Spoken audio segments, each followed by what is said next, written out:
काकी थी। काका काकी जानते हैं? एक काकी थी, मुंशी प्रेमचंद्र जी लिख रहे हैं। एक काकी थी, उस काकी के कोई बेटा था नहीं, बेटी थी नहीं, पति गुजर गया, छोटा सा घर था, एक खेत था। अब वो काकी के पास खेत भी था, घर भी था, तो उसने अपने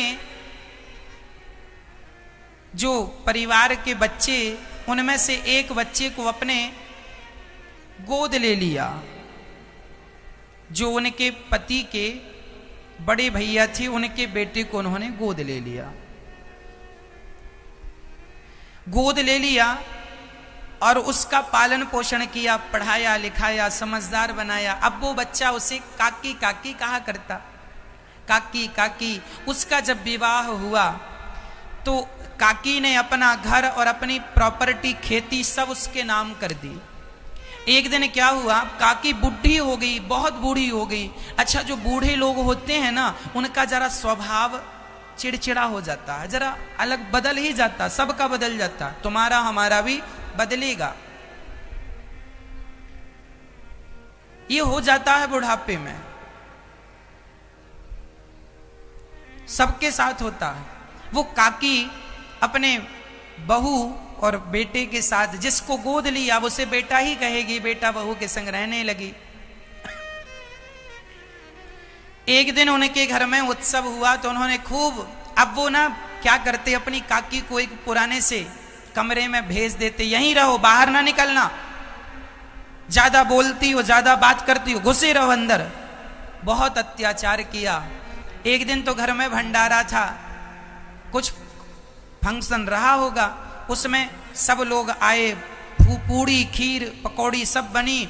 अब दादी उस काकी की जिहवा में पानी आए, कब पूड़ी मिलेगी, कब पकौड़ी मिलेगी। वो बाहर जा जा के देखे सब खाए क्या, शुरू हुआ। अब बाहर आके कढ़ाई के पास खड़ी हो जाए, पूड़ियां देखे, जीभ में पानी आए, तो बहू थोड़ी देर बाद आए, क्यों काकी अंदर नहीं बैठ सकती हो, सब रिश्तेदार आ रहे हैं, पर आप फटी से कपड़े में खड़ी हो, जाओ अंदर। डांट के अंदर कर देती। बूढ़ों का सम्मान कम था, अंदर कर देती। वो अंदर बैठी, फिर धीरे धीरे विचार हुआ, अब तो खा लिया होगा सबने, चलो मैं भी बैठ जाती हूँ, पंगत में खा ही लेती हूँ, भूख लग रही है।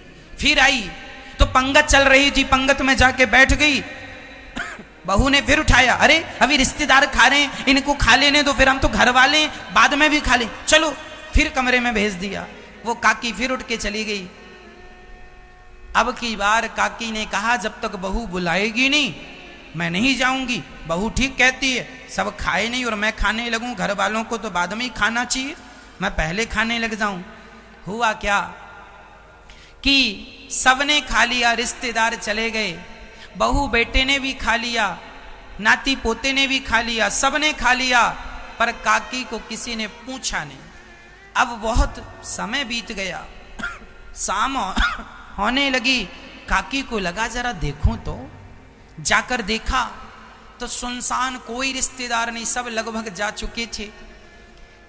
कुत्ते पत्तल चाट रहे थे, चारों तरफ नजर घुमाया, रसोई में कुछ नजर नहीं आया।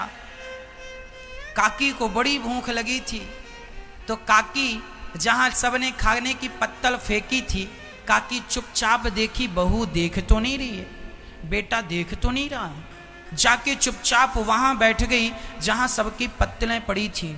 और पत्तलों में जो जूठन, उसको इतनी भूख लगी थी कि जहां कुत्ते पत्तल चाट रहे थे वहीं जाकर बैठ गई और वो जूठन खाने लगी। किसी की आधी पूड़ी बची थी, किसी के दोने में थोड़ी सी खीर बची थी, खीर खा रही है, साग खा रही है, पत्तल चाट रही है।